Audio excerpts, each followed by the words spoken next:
working on the last couple of years on financial literacy and numeracy. It's a topic you hear a lot about within the finance industry especially. So regardless of what size of company you're looking at, one of the major initiatives that a lot of people say they're going with is financial literacy. So it's a common buzzword, but the follow through isn't necessarily all there. So what we ultimately want to do is really try to make an impact past more than just data gathering. We want to actually make an impact in everybody's lives on a daily basis. From here, looking towards the future to really make a difference. So that's why this was ultimately chosen. So I want to give first a special shout out, thank you to Dr. Philbeck, Dr. Zhao, and especially G. Natali as well, and the entire CFA Society of Pittsburgh Financial Literacy Committee. So one of the really great things that we talked about, we're worried about making a difference in people's lives. And with that, we're actually going out and giving presentations to high school teachers, giving them the tools to kind of teach this financial literacy curriculum. So it's not necessarily just data, but it's really, you can see the impact of the lives you're changing. So as we talk through some of the data that we found, it's not necessarily just a data point that you pull out of a database. It's an actual life that's being changed. It's an actual life that's being impacted as far as financial literacy, and seeing the implications of how, if we can improve their financial literacy and their ability to understand numbers, which is numeracy, how we can actually impact their daily lives and kind of change kind of the trajectory in America right now as it's going into a lot of debt, a lot of difficulty with retirement, kind of change that into turning and understanding the savings and making sure that you realize that if you start young, start early, and start often with your investing, it's not that difficult to be financially successful. So with that, we're going to go ahead and start walking through it a little bit. So kind of just talking the abstract. So CFA Society of Pittsburgh Financial Literacy Campaign. So as we're talking, Dr. Philbeck's the president of CFA Society of Pittsburgh. Thankfully, I've been able to kind of get connected in with that. We have a whole entire task force. Ben, John, and Billy, and Nick as well. We've also all given talks within high school. So we've all actually been in front of high school students giving these presentations to kind of teach them that. Kind of talking about the pre-survey results. So we did a pre-survey and a post-survey is ultimately what we did to kind of gauge. So we looked through a couple of different areas of knowledge. So we did subjective financial knowledge, objective financial knowledge, self-esteem, as well as financial behavior to gauge the before and after. So that's what we're talking about here with the evaluation. And thankfully, which hopefully even as we get the sample size up even higher, we have found a statistically significant improvement across all 4 areas. So really what kind of makes sense in our head, backed up by statistics, which is always a great thing. So whenever the numbers tell you something, numbers don't lie. So walking through, financial literacy is defined throughout several studies as the ability to understand financial concepts and ability and confidence. So confidence is a word that's not often associated with financial literacy. So everything about literacy, think about book knowledge, you can do this, you can do that. But a part of financial literacy that's often overlooked is the confidence and the ability to make those financial decisions. So it's great to understand that, but the ability to apply that is a whole other thing. As well as numeracy, so the ability to understand numerical data, which basically you're taking something that's abstract and turning it into something you can actually make use of and understand it well enough to use in your daily financial decisions. Ultimately, what's going to end up helping you make those financial decisions on a daily basis. CFA Society of Pittsburgh is, once again, that's going to come up a lot because we're actually doing this research. We're actually going out and we're making our own data. We're impacting the lives of students. The Missing Semester is the book that we go along and we hand all the teachers, a lot of the students that we kind of use. It's basically what should students be taught in high school that is missing out on, which you're going to see here in a minute, as far as the high school literacy level. And then, so Dr. Philbeck, Dr. Zhao from last year, so they ran a very similar study, and I expanded upon the data that we used. Been working in conjunction with those students, so very, very thankful for you two. Really appreciate all the help throughout the way. Kind of what we're trying to do is just expand the survey to the point where policymakers and people across the country, school board members cannot say no. We get the data so good that it's impossible to say no to the data. So walking through a little bit of it, how many of you heard of the S&P, Standard & Poor's? So they did a global financial literacy survey all across the world. That's a buzzword in finance. So this was a little bit tricky kind of looking at, and this is one of the things that really inspired me was looking at this online and how to get my idea of doing financial literacy, teaming up with Dr. Philbeck and Dr. Zhao. 57% of Americans are financially literate. They had answered, there were 5 questions, just basic financial literacy topics. If you answered 3 out of 5 of those correctly, you're financially literate. 57% of Americans could actually do that. It's a horrible number, as well as 33% of adults worldwide. So if you were to track 33% to the global population, that's 3.5 billion adults to be projected financially illiterate. That's a horrible number to see, especially when it's something that can be changed. So the same thing, so FINRA, another buzzword in finance. So 37% of people can answer 4 out of 5 questions correctly on very, very similar topics. The other thing talking about, there's a rise in confidence but decline in correctness, creating that actual versus perceived knowledge factor, which is something we also test in this study. And one of the other fun things, so financial literacy and retirement planning. So 59% of retirement planners were financially literate, whereas 40.9% could answer the same amount of questions. So it's showing that your actions really do indeed have an impact on how you ultimately see financial literacy. Some of the implications here that we're going to talk about. So as we talk about why financial literacy is important, these are some of the reasons. So within debt, so we see higher link to poor borrowing decisions, so higher fees, higher rates, not understanding interest rates, elevated borrowing and decreased savings, so the budgeting factor, people don't budget. And one statistic that's not in here, but 33% of Americans keep a budget. So that's a horrible number.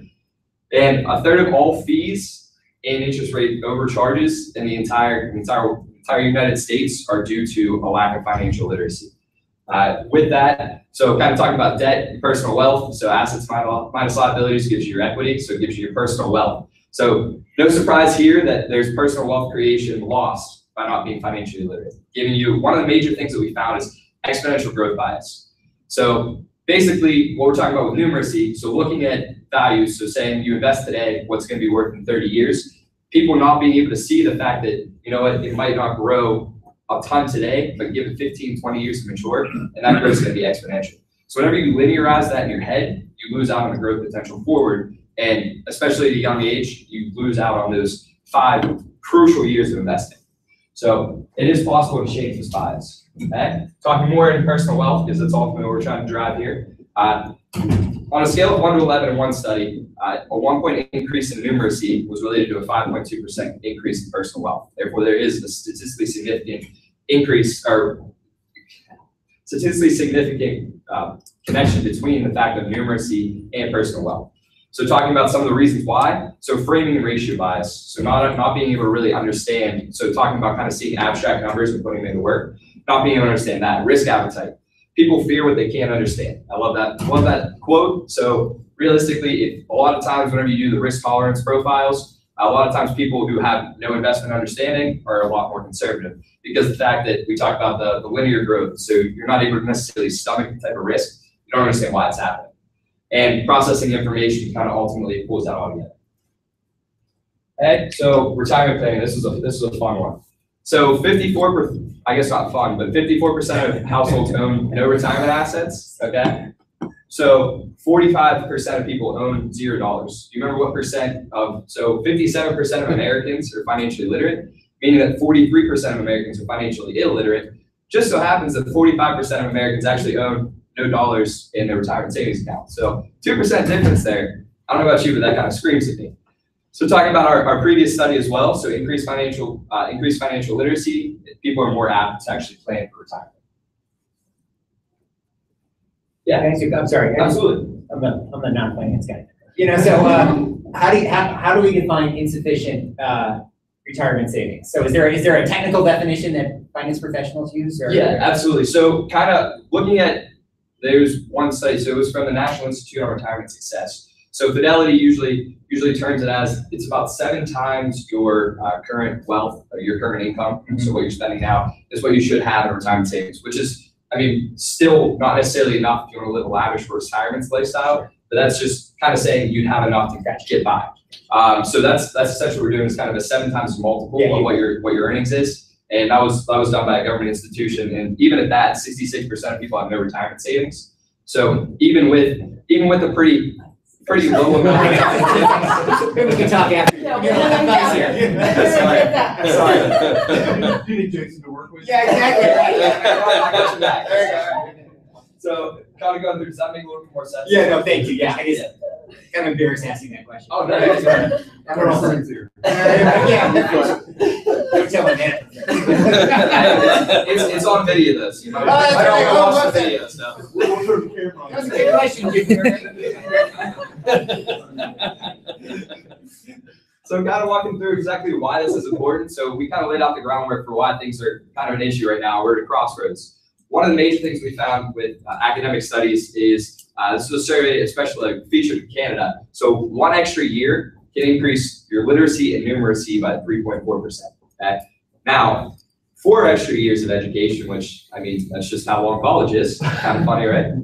That's a 24% increase in literacy expected, okay, of the individual groups that were tracked, as well as moving people from the median to the 80th percentile of literacy.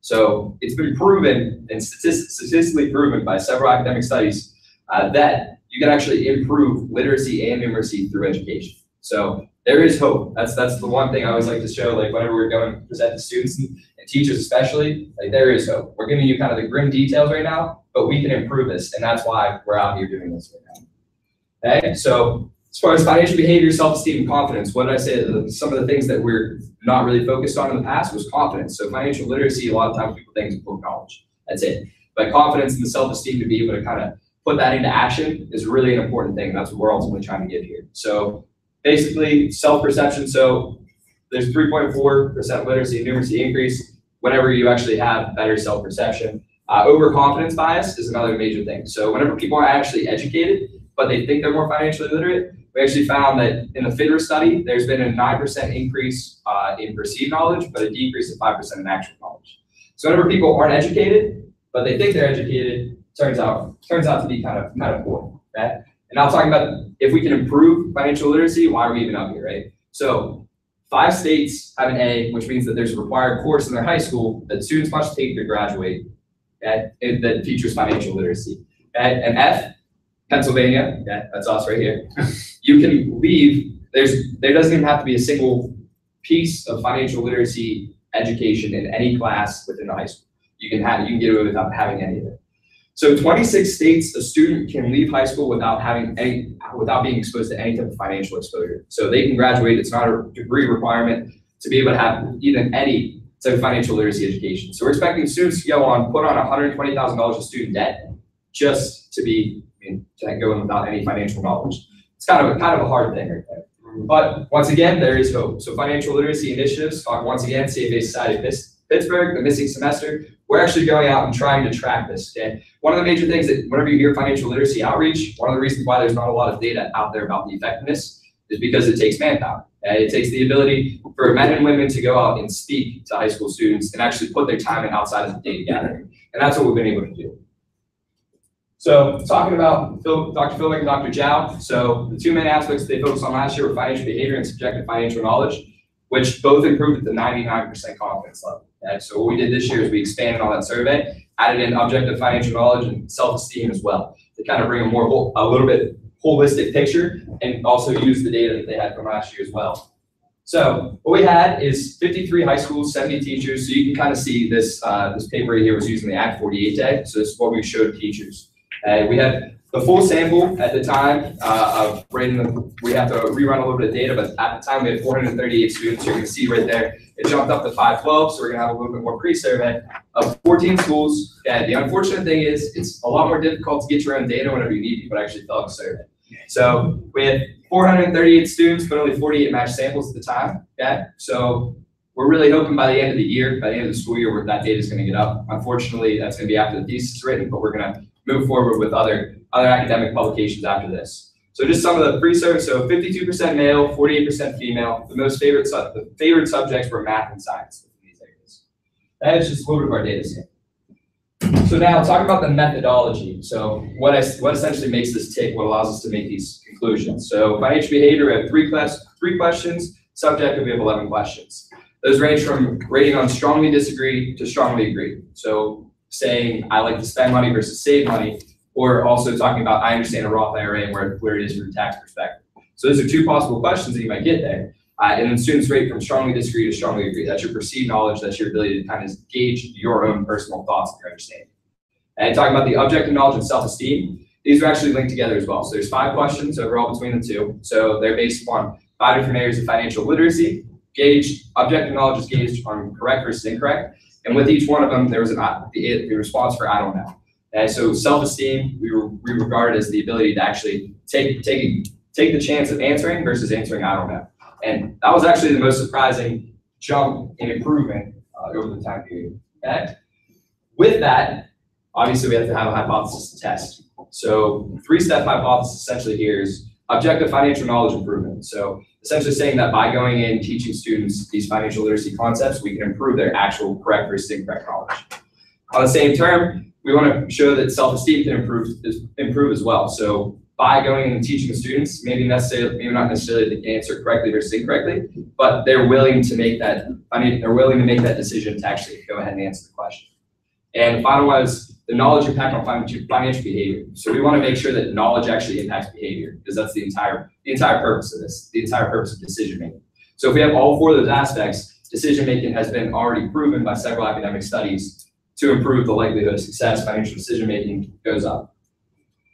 So talking a little bit of the pre-survey, so this is where we have a lot bigger results. We're able to do some cool stuff. So financial behavior, there was the higher GPA had better financial behavior. There was no difference in gender as far as financial behavior scores.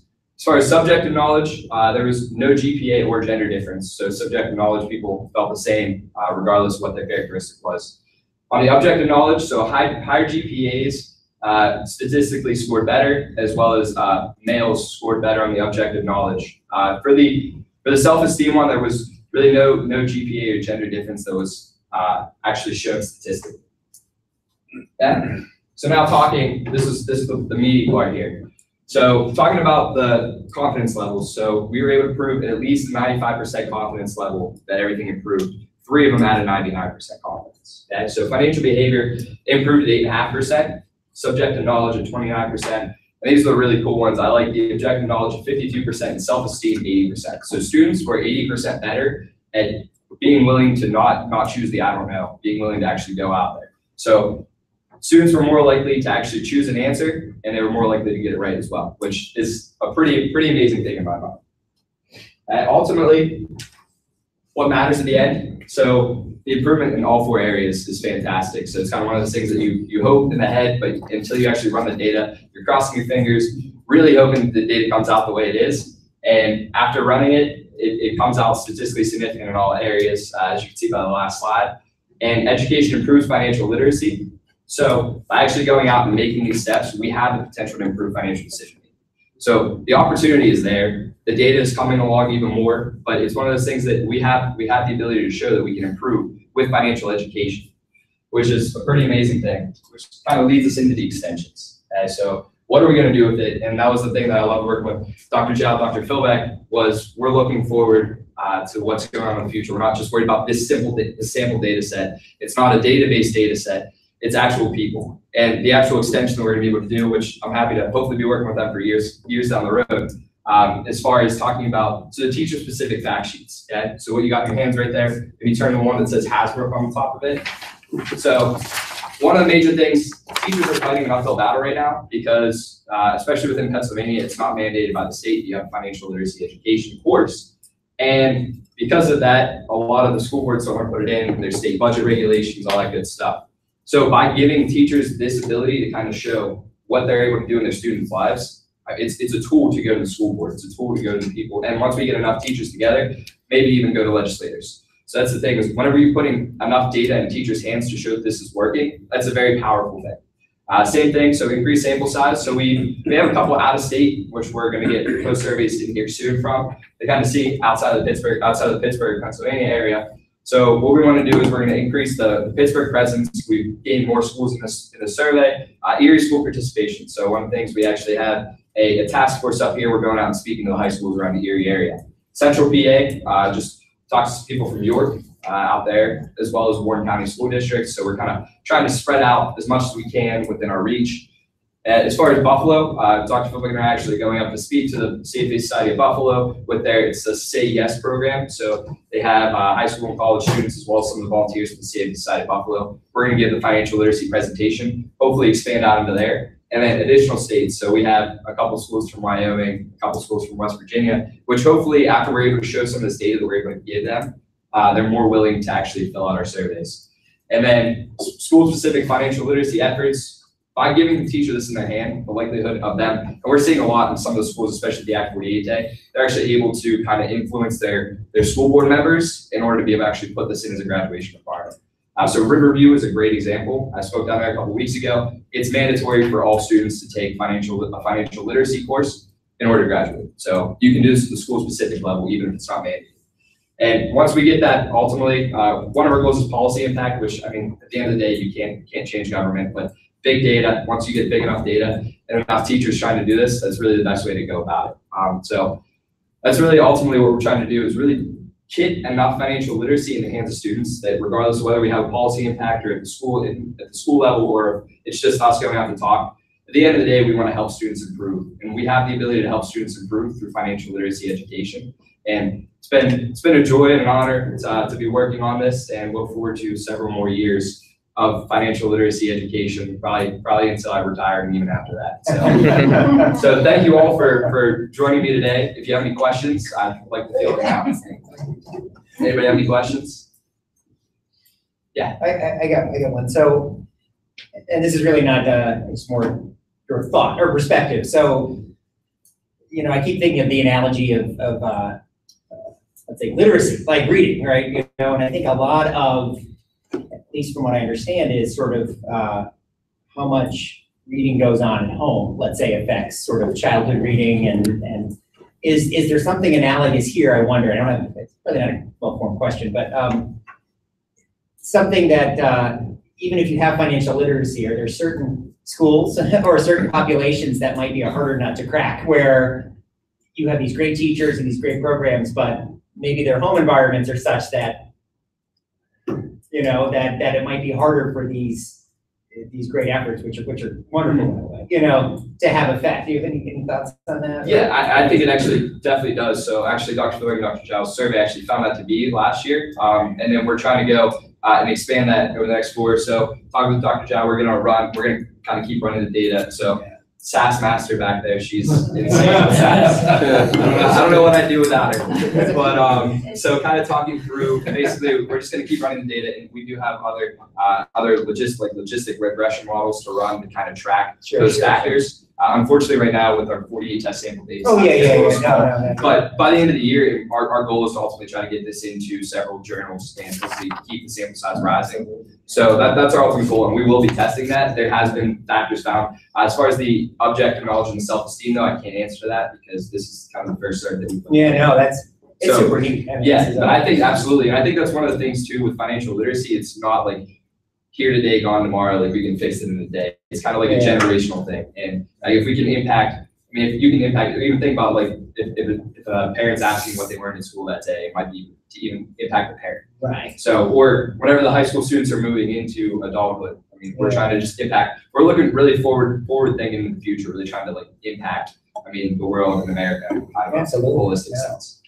And Michael, what you're thinking about this, is it, I mean, this type of feedback, our goal is to be able to do this across many different schools. Cool. So even though we may not be able to, on a micro level, be able to talk to each individual pet parents, we will be able to get some demographic factors based on different high schools and to do some of that information. Yeah. So that's one cool thing that I guess I forgot to mention was we track the favorite subject, GPA, their grade, their favorite learning style. So we're able to track all that. That's super cool. Yeah. So going forward, there's a lot of cool things, which as we increase the sample data size, so from larger Pittsburgh, Erie, Central PA, and hopefully a bunch of other states, once we get a ton of data, there's some really cool things. Yeah, absolutely. Speaking of looking forward, did you think about, I mean, this would have to be later on, but you're asking them certain questions, maybe looking at the impact of how advertising affects them, like showing them videos of like credit card commercials and asking them certain questions afterwards to find out, you know, what they're picking up off of that or something. Yeah. You know, I mean, you could even boil it down to, you know, what celebrities are up there in regeneration. Right, yeah. That's a good point too. So actually one of the academic studies that I found in my literature review, it tracked, one of the things that tracked like the reason why I put subjective and objective financial knowledge is it been tracked. Whenever we got the actual versus perceived, you kind of get disconnect there. They actually track students from like their high school age up until years and years down the road. So I mean, ultimately, as we grow, I mean, we have a ton of willpower down there in Pittsburgh, and hopefully growing from there. So as this continues to grow, that's something we could do if we decide to mark a sample size once we get a good sample size up to high school age. To just keep continuing to evolve. That's something that's been kind of mirrored a little bit in the past, but it's something that we can continue to improve, especially. You can increase your sample size if you can ask the right questions after, because whereas they might fill out a survey and they might know how to answer and they might not. You can get a really captive audience when you go in and they don't have to do schoolwork for a period and they get to watch some videos and commercials, and you probably get a lot of good information out of it. Absolutely. It's a good point. I'll definitely gonna put that one in the to-do list. Any additional questions? So, all right. Well, thank you all very much for joining me. I really appreciate it. I really appreciate your support. Looking forward to this.